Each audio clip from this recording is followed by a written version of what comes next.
starting off this countdown, we have Rolling Hills Asylum.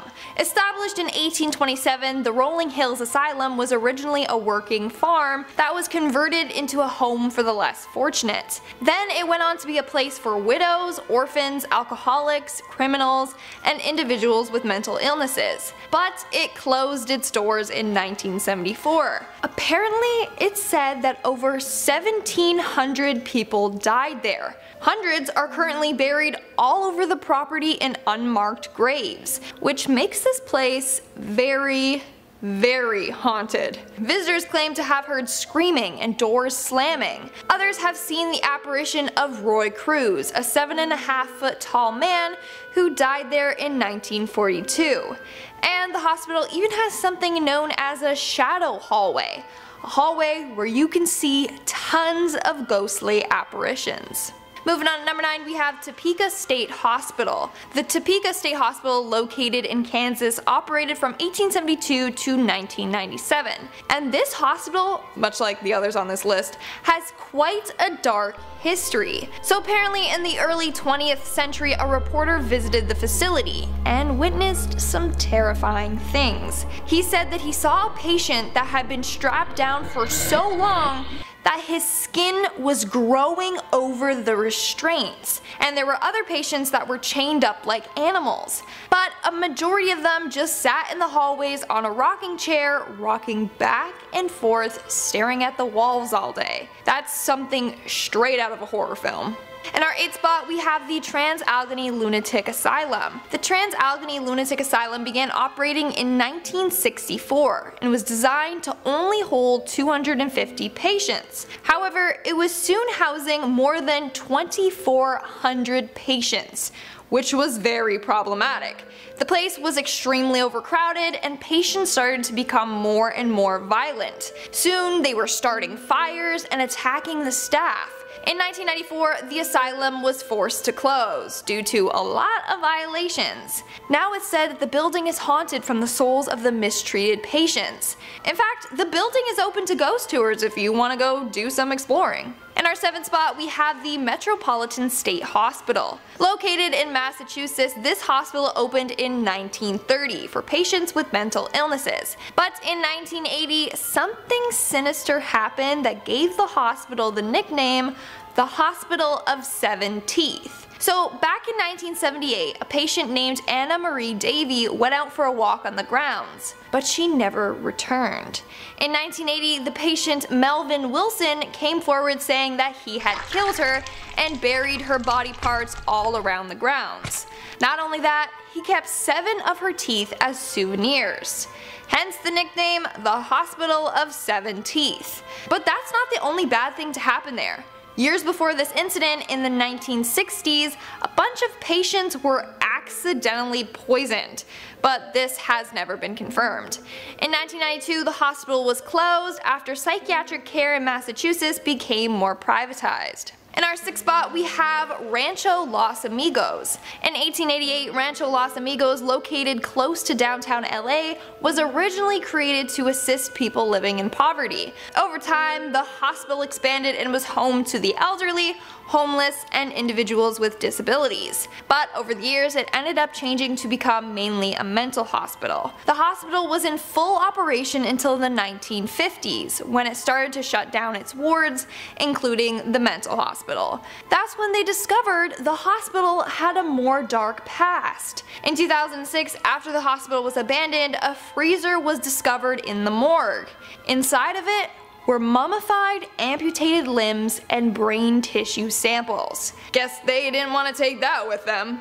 But this makes you wonder what really went down in this hospital. The original building is now abandoned, but it has moved to another location and is now called Rancho Los Amigos National Rehabilitation Center. We are now at our 5th and halfway mark with Creedmoor Psychiatric Hospital. Back in 1912, this hospital opened up in Queens, New York for individuals that were said to be mentally ill. Most of the patients had psychosis or schizophrenia. It started off as a small institution with only 32 patients, but in 1959 it housed more than 7,000 patients. As a result, the hospital was very crowded and understaffed. In the 1970s, rumors spread like wildfire about murders, attacks, and suicides all happening in the hospital. In fact, it's said that one nurse hit a patient in a straitjacket across the throat with a club, which ended up crushing his throat, and as a result, he died from asphyxiation. Shortly after, the asylum was closed and left to rot.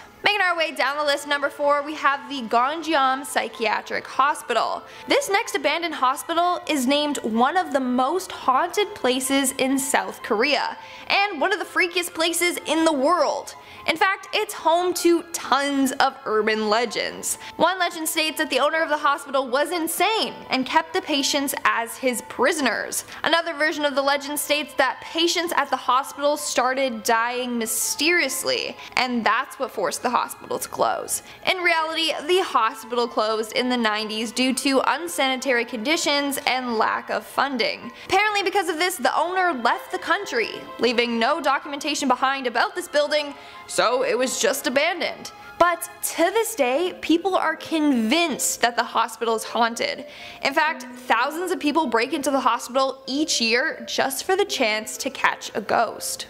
In our third spot, we have the Zelda Fitzgerald Sanatorium. Built in 1859, this sanatorium, once called Tioranda, was originally built for the Civil War officer General Joseph Howland. Then in 1915 it was converted into a psychiatric hospital. In 1934, novelist F. Scott Fitzgerald took his wife Zelda there with hopes to cure her schizophrenia, hence why people now refer to it as the Zelda Fitzgerald Sanatorium. However, it is probably most known for housing the patient Frances Seymour, aka actress Jane Fonda's mother.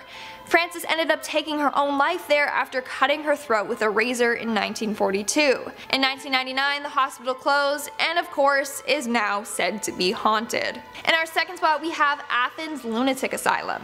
Yes, that's the actual name of this asylum. Located in Athens, Ohio, the asylum was built in 1874 for patients with tuberculosis. However, over the years it became way too overcrowded and understaffed. As a result, patients were being mistreated. Over the years, the hospital turned into a place for the mentally ill. This is when the man Dr. Walter Jackson comes into play. Dr. Jackson loved transorbital lobotomies. He believed that it could cure all mental illnesses. So at this hospital, he performed 200 lobotomies. I'm telling you right now that many did not go so well. But that's not the only freaky thing to happen there. A patient known as Margaret Schilling went missing while in the ward. A month later, her body was found locked in a room in an abandoned section of a ward. In fact, her decaying body left a nasty stain on the ward's floor that can still be seen today. And in our number 1 spot, we have Waverly Hills Sanatorium. Located in Kentucky, this hospital was originally built in 1910 as a hospital for patients with tuberculosis. Sadly, tons of patients ended up dying from the disease. The hospital did more harm than good. Rumor goes that the hospital was mistreating their patients and conducting experiments on them. In fact, they had an area in the hospital called the death tunnel or body chute, where they would dump the deceased. It's also said that one nurse hung herself in room 502, and in that same room another nurse died from falling out of the window. The hospital closed in 1961 upon the discovery of an antibiotic that could treat and cure tuberculosis. As a result, there was no need for the hospital. Now it's said that it's an extremely haunted building. Apparently, people have seen tons of apparitions there. The most famous one being of a boy named Timmy, who likes to play with rubber balls. He also likes to run from room to room. It's said that if you roll a small ball down a hallway, then Timmy will roll it back to you. Also, why are all ghosts either named like Timmy or Tommy? That's what I need to know. Starting us off at number 10 is the Abandoned Mental Hospital. This is an Australian psychiatric hospital. Patients got there in 1865 and it was closed in 1998. Electroconvulsive therapy and transorbital lobotomies were common practice, which not even children were excluded from. It was explored by John and Deb Christopher of the Drifter Paranormal Investigative Team, and they experienced a lot they couldn't explain. They went in with a ton of equipment and they encountered what they believed to be a friendly child ghost, or specter, that set off their K2 EMF meters in sequence. It was as if the ghost was running past them. Now, they said the feeling in that room was lovely, like a playing feeling because of the ghosts or spirits that were there, but that was their nicest encounter of the time there. They heard other sounds and wheezing, whistling noises, and a sound of furniture being dragged, but as John said, there is no bloody furniture there. So the pair physically saw some cell doors moving and other things, and got a bit of a creepy feeling. And they said yes, it was a windy night, so maybe that could be the doors, but they were in the middle of the building and hadn't noticed any drafts. So if you want to test out that location yourself, there are paranormal tours on most weekends, so maybe give it a try. At number 9 is another Australian asylum, Beechworth Lunatic Asylum. So we have talked about this place before, but that's because it's worthy of so many of our lists. A lot goes on there. It's haunted by many ghosts, including a specter that people have seen lying on the ground below a window. That woman specter was pushed out the window because another patient wanted her cigarettes. Now, one of the scariest sections of this asylum is the area that practice electroshock therapy. Visitors of the area today say that area is colder than others. Now, this could be because of the haunting idea of the practices that occurred there, or it could be because the ghosts of the people who died in the asylum linger there in hopes of escaping their past pain. Other visitors have heard sounds of children laughing and playing, and one woman went with her son and saw him talking to himself. Her son said he was talking to a boy named James who lived in the asylum, but there was no one there. Little unsettling, but hopefully it was a nice conversation, you know? Hopefully. On to number 8. Poole Park in Wales. Now, this building in Wales was used for many different things, but one use was an asylum. The Gothic-inspired architecture only adds to the creepy effect this abandoned building has. And while it may transition into another building, that hasn't stopped many from exploring its sites while they can. Jason Griffiths, of a group called the Ouija Brothers, saw his friend attacked by an aggressive spirit and possibly even possessed here. He wasn't even surprised at the time. He said, "There's a very dark, heavy presence at Poole Park, and if you don't listen to it and pay it attention, it makes itself known. You can feel when he's near, the surrounding energy becomes heavy." Now, it's a very active site in terms of the unknown and paranormal, with people having their shirts tugged by mysterious forces, to seeing figures in windows of empty rooms. At number 7 is Eloise Hospital. In its busy days, over 12,000 patients lived there. It was nearly its own city, pretty much. It had a lot to provide for them. Now, when people have explored it nowadays, they have heard moans, roars, and screams on the grounds of the old psychiatric hospital.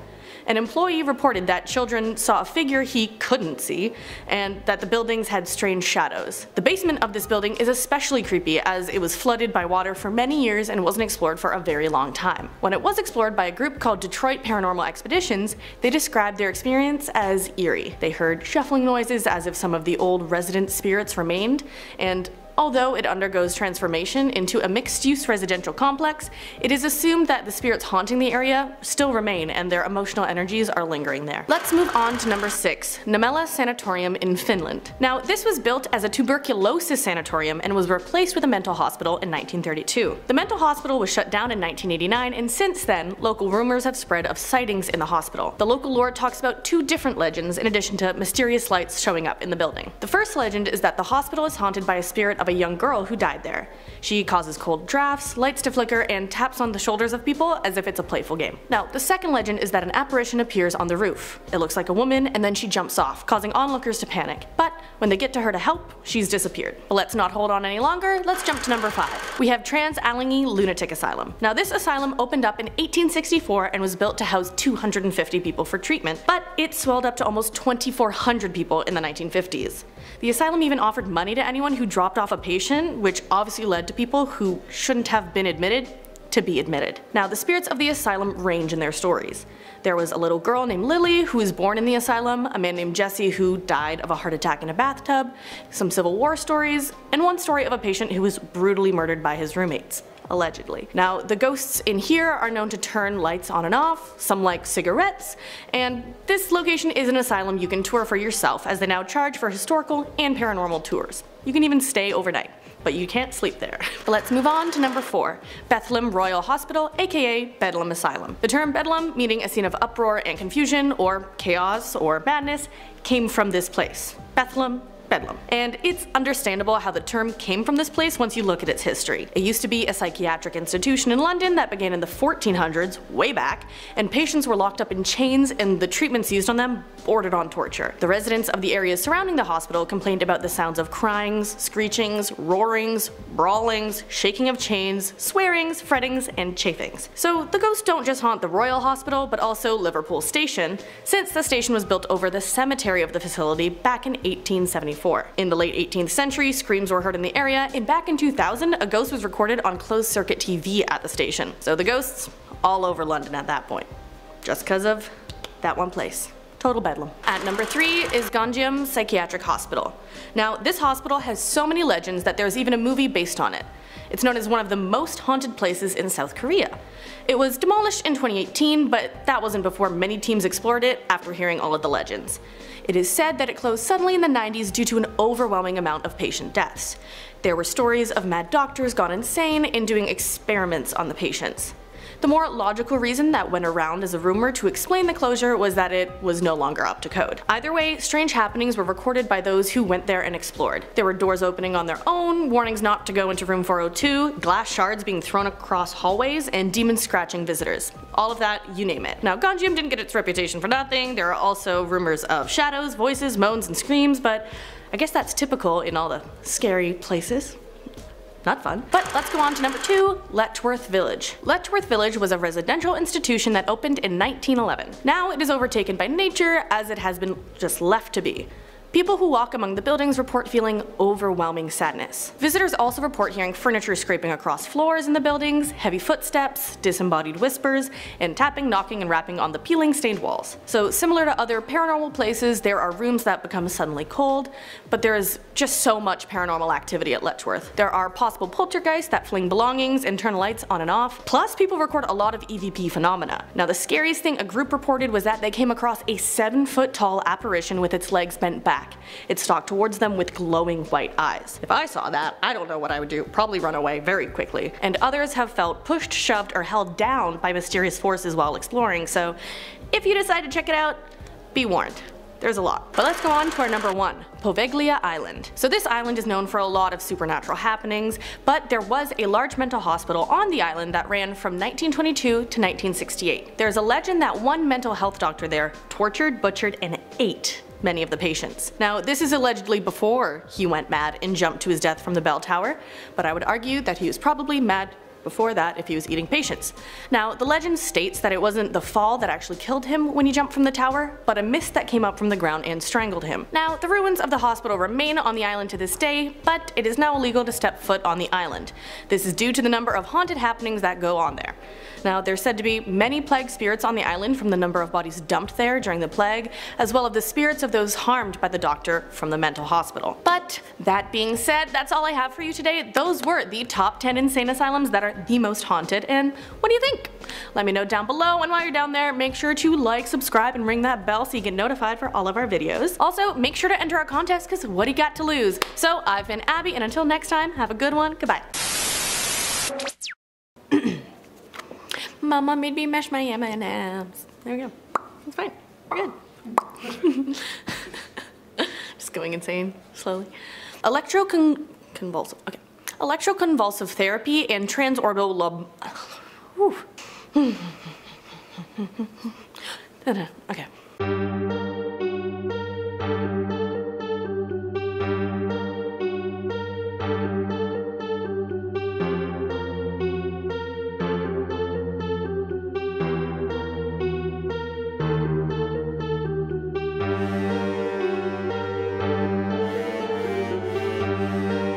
Possessed Jane starts us off in at number 10. Jane was a new patient admitted to a psychiatric wing of a hospital. During the night, a staff member performed her usual nightly routines and checks, but when she went to Jane's room, she saw her sitting in a puddle of blood. As it turns out, Jane had been slicing off her skin on her shin with her dirty fingernails. As she was slicing her skin, she would pull the skin up her leg, which would expose her muscle and bones. I mean, what the heck is going on? Jane Jane also had a nightly routine where she would need to touch every wall in her room in a crucifix pattern. But one night, a staff member went to check up on her and she saw her standing in the doorway smiling. The staff asked her what was wrong and Jane said, "What makes you think you're speaking to Jane?" I mean, oh god, I don't know how people can work the graveyard shift in an insane asylum. Anything can happen. Everyone is a little bit cuckoo. But you know what? I hope that they're getting extra pay. The lost souls of a Rancho Los Amigos brings us to number 9. This hospital is located in Downey, California, and although it looks inviting, it has a very dark and sinister history. Rancho Los Amigos was actually ranked as one of the country's best hospital in 2011, but it is also plagued with scary hauntings and paranormal activity. Back in the late 1800s, the building was converted into an insane asylum. It was built to house the mentally insane, homeless, and handicapped. The residents would work for physical labor in exchange for board and medical care. However, in the 1950s, it began to shut down its wards, including the mental hospital. People began to uncover some pretty disturbing things. In 2006, people found a freezer in the morgue that had mummified amputated limbs and brain tissue samples that were left behind from when the hospital was abandoned. So it makes you wonder what kind of treatments that they were doing here and what happened to these poor people. It is now rumored that this hospital is extremely haunted, and if you care about your mental and physical well-being, you won't step foot inside of the Rancho Los Amigos Hospital. The Athens Lunatic Asylum haunts us in at number 8. This insane asylum was built in 1874, and it was originally intended to treat people with tuberculosis. The hospital staff began abusing their patients due to overcrowding, and they would constantly hurt them both physically and mentally. There was even one doctor by the name of Walter Jackson who was a big fan of this transorbital lumbotomy. Okay, I'm not really sure what it is, but from what I'm seeing, it's pretty damn gross. Like, the doctors are taking this tool and going in between your eyes so that they can work their way into the frontal lobe. It's pretty disturbing and disgusting. So once they're able to get into the frontal lobe, from there, he would sever connections in order to correct their behavior. He performed over 200 lobotomies during his time. So as a result, there were hundreds of deaths that happened here. This hospital was so bad, it even has a permanent corpse stain on the floor because a body had been left there for way too long. Yeah, I don't think Mr. Cleaner or Bleach will help out with this situation. Up next, in at number 7, we have the tongue biter. A patient who tested positive for HIV and paranoid schizophrenia thought that the nurses at the psych ward were all trying to kill him. So as a way to protect himself, he would bite his tongue and spit HIV positive blood into their faces and try to get it into their mouth. Well, this actually sounds so damn terrifying. Whenever the nurses had to interact with him, they had to wear full masks, gowns, gloves in order to protect themselves. Yeah, this is absolutely insane. I bet his tongue is so damaged from him constantly biting himself. This sounds like the worst patient ever. We have another horror story coming onto this list in at number 6. Penhurst Asylum is located in Pennsylvania, and it was opened in 1908. This was a hospital for children, but it was barely staffed and it was poorly funded. So this led to a lot of overworked, desperate staff members who used a lot of cruel and unusual punishments. A lot of children were drugged, they were chained to their beds, isolated for days, and they had their teeth ripped out of their gums to prevent biting. A reporter went into the insane asylum to investigate how the workers were treating the patients, and in 1968 it was finally shut down. But the fun doesn't stop there. It is believed that this place is still haunted by upset children who were abused there. If you enter the doors, you can actually hear some screaming, you can hear doors being slammed, and uncontrollable crying. Number 5 takes us to the Waverly Hills Sanitarium. The insane asylum was built in 1910, and this was the place where patients with tuberculosis would go to get some treatment. But they had no idea what was in store for them. Doctors at the hospital carried out painful experimental surgeries as a way to treat the disease. They would insert balloons into their lungs, and they also tried removing ribs in order to allow the lungs to expand. Yeah, I can safely say that none of these surgery techniques are being used today because they're absolutely insane. It's crazy, it's ludicrous. Maybe the doctor should have been admitted to the hospital because they were absolutely crazy. As a result of these surgeries, 64,000 patients died, and one of the employees hanged herself in the laundry room because she couldn't tolerate how the patients were being treated. The corpses would then be transported out of the morgue through a body chute, and a lot of the original building is actually still intact today. Slicing into number 4, we have the Metropolitan State Hospital. They opened their doors in 1930, and even though it was supposed to be a safe haven for children with mental health issues, it was more like a prison. Children would be heavily sedated on a constant basis, and they would be severely disciplined. In 1978, there was a patient named Anna Marie Davy, and one day she went out for a walk, but she never returned. 2 years later, another patient confessed to the brutal murder, and he brought the police to 3 separate graves where he had buried parts of her mutilated body. And if that wasn't gruesome enough, he even kept 7 of her teeth tucked away in his room just as a souvenir. I mean, how the hell does a murder in a hospital even happen? He got away with murdering her, cutting up her body, and digging 3 separate graves. Someone definitely wasn't very good at their jobs, otherwise he would have been caught a lot sooner, or that girl wouldn't have been murdered. Things get pretty gruesome in at number 3 with Topeka State Hospital. The hospital opened its doors back in 1872 for the medically and criminally insane. For nearly 100 years, they closed their doors because there were so many reports of abuse and murder. During its operational days, Topeka State Hospital was infamous for their elaborate and brutal treatments. They used to force their patients to become sterile. They used hydrotherapy and castration. A lot of the patients were starved to death, or they would be left in a tub of ice cold water for days. Some of them would be tied to trees, and they would be left for hours and hours. It's no wonder why the patients who were admitted here just keep getting more and more insane. Next up, number 2, we have the Arm Eater. A woman with a personality disorder was moved into a new room for closer monitoring, and that's because she was at a high risk of harming herself. This 30-year-old woman was struggling with mental issues ever since she was 8 years old. During Christmas time, she started to really struggle with her health because it was a really tough time for her. So she began to bite herself. And I'm not talking about just digging her teeth into, a little bit of skin. She would actually grab her arm with her teeth and tear flesh away. And we're talking like huge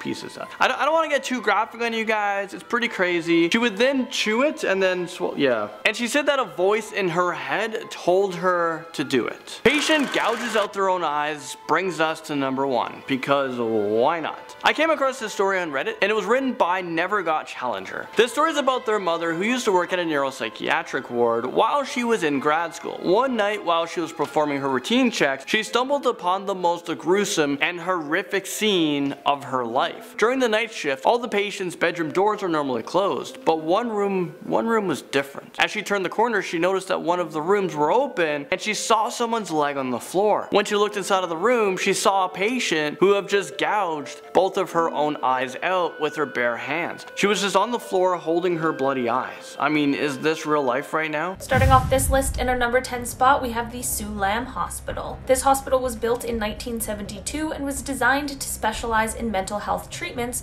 as well as physiotherapy. The designs for the building began in the 60s, and the building was created with quite a few structural issues. There were often leaky roofs that led to infection control issues within the hospital, which is exactly the opposite of what you want to happen in a hospital. They were usually understaffed, which led to the patients being given extremely high doses of oral sedatives in order to keep all the patients calm and to avoid any violent outbursts. But, of course, aside from the ethics of that practice, this would lead to substance dependence problems, which in turn led to more violent outbursts. There was a focus on security in this hospital, which could be a good thing, but it truly was taken overboard, and it ended up being more like a prison, which is extremely detrimental to those who are trying to heal. In 2012, the original Sue Lam building was abandoned, and the hospital moved to a new location in Castle Peak.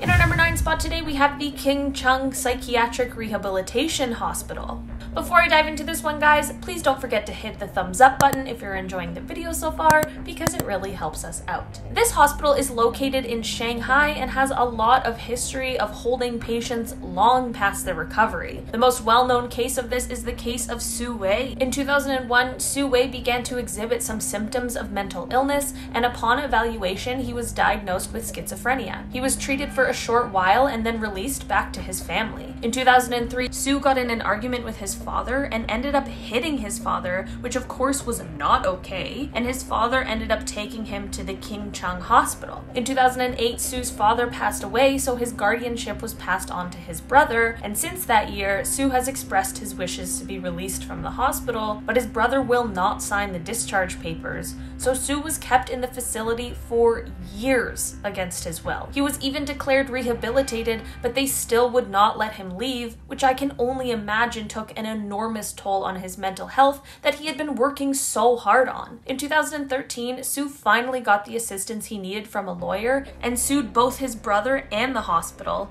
but after a year of delays, his case was rejected. Finally, after 3 more years of appeals, Sue was finally declared to have full civil capacity and was finally released. It is so sad that Sue was held for years against his will, all because of a mental illness that he took the steps to get under control, but I am so glad he was able to recover and finally be released. In our number 8 spot today, we have the Haidian District Mental Health Prevention and Treatment Hospital. This hospital is in the Haidian District, which is mostly in northwestern Beijing. Not a lot has come out about this treatment facility in terms of what goes on a day-to-day basis, but there is a huge and important question that has to do with this facility. In 2012, China passed its first mental health law that aimed to prevent people from being involuntarily held at psychiatric facilities. Unfortunately, though, this law still allows people to be sent in by their families and doesn't necessarily give them the ability to leave on their own free will, which seems like a huge oversight. In 2013, it was said that there were 300 in-house patients at the hospital. Out of the 300, apparently 150 of them met the medical requirements for discharge,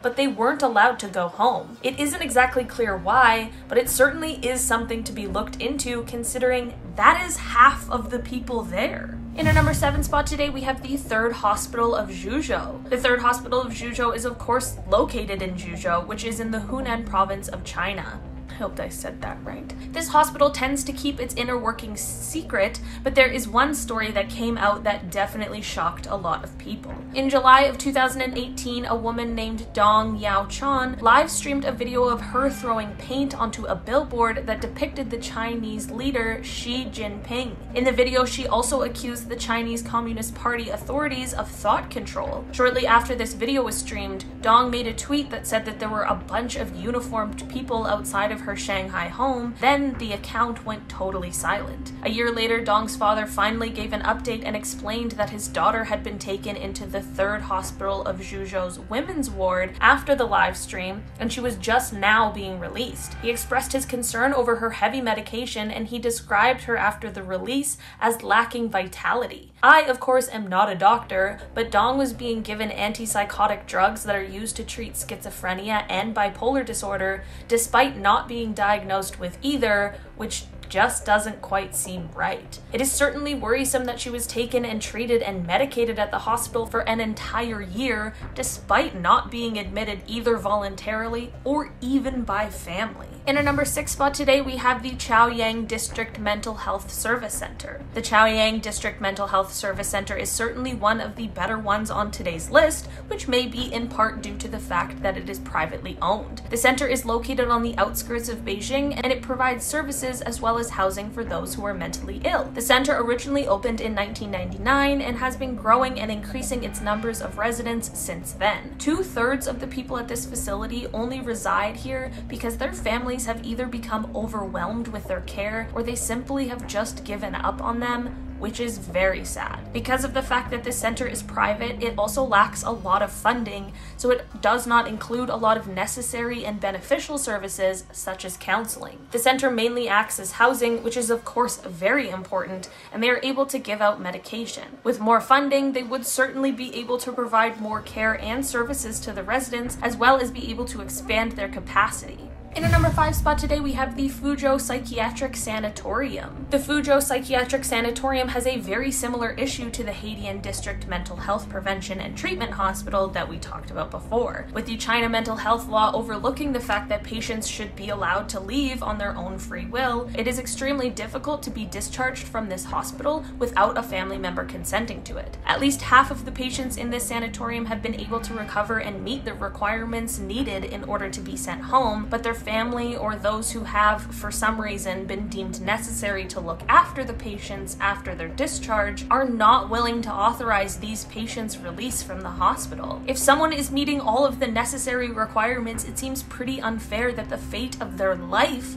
would be left up to someone else, especially since there is seemingly no reason for them to continue living in a mental health facility. I can't imagine how being held captive would affect your mental health, especially when it's something you've already struggled with. In our number 4 spot today, we have the Wenzhou of Conning Hospital. The Wenzhou of Conning Hospital seems to not necessarily be a hospital that is actively doing some questionable things, as far as I know, but because of the way mental health and mental illness are sometimes viewed in China, it is facing a bit of a dark issue. The director of the hospital has explained that over half of the patients' relatives are reluctant to take them home once treatment has been completed. This is a huge problem because these people will just be forced to stay in the care that they no longer need, and they're lacking the option to have autonomy over their own choices. I honestly am unsure if the hospital has to release patients to family members, or if it has just been so customary to do so that there's a fear of letting patients leave on their own accord. Whichever it is, it certainly seems like it might be time for something to change. In our number 3 spot today, we have the High Street Community Center. The High Street Community Center is located in Hong Kong and was home to some extremely gruesome acts and is said to be very haunted. The building was created in 1892 and was originally used as the quarters for the European nursing staff by the civil hospital, but once World War II rolled around,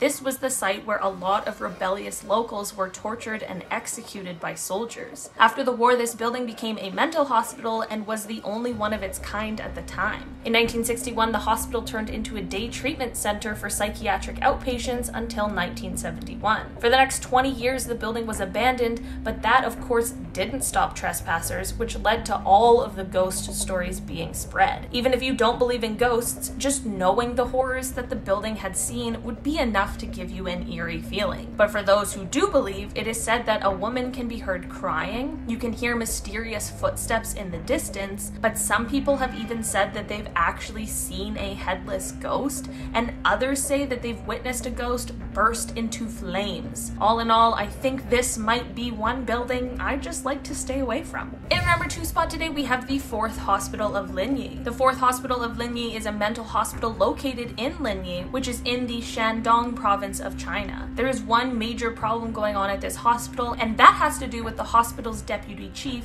Yang Yongshin. Yang is a clinical psychiatrist best known for his practice of electroconvulsive therapy without the use of any anesthesia or muscle relaxants. He claims his practices can help cure adolescents of internet addictions, and he unfortunately runs the Internet Addiction Treatment Center at the hospital. Yang's treatments would cost families around $800 a month and would combine this electroconvulsive therapy with psychiatric medication, which was eventually dubbed the brain waking treatment. Eventually, the Chinese Ministry of Health banned this treatment, which seems like the right thing to do, but now the doctor uses a new treatment that he came up with called low-frequency pulse therapy that his patients have said is much more painful than his previous treatment. Yang continues to be an extremely controversial psychiatrist, with people dubbing him as the devil still at large. One random but interesting fact I found while researching for this video: if you are a fan of the game Dead by Daylight, you might know the Doctor character, and apparently this character, whose power is shocking the survivors, which alters their minds, is actually modeled after Yang. I'm not 100% sure if that is true, but I read about it and I just had to include it in this video because I wanted you guys to know that fact with me. Well, it's maybe not a fact.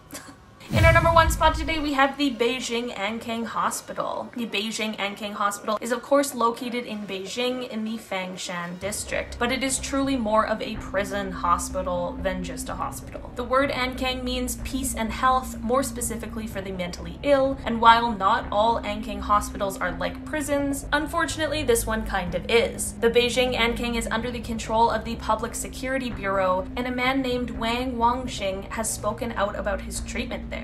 Wang is a political activist who was arrested on June 4th, 1992 for unfurling a banner in Tiananmen Square on the 3rd anniversaries of the protests that happened there. After his arrest, he was quickly sent to the psychiatric hospital and suddenly diagnosed with political monomania. He spent 13 years trapped in this facility, and after his release, he details being forced to take the psychoactive drug chlorpromazine 3 times a day. He discussed having to share cells with mentally ill patients that had extensive violent records and who really frightened him, as well as the severe understaffing of the hospital, leaving 2 nurses in charge of 70 patients. There are reports of patients at the hospital passing away from abuse endured during their time there, from both nurses as well as other violent patients. Wang actually witnessed 2 deaths.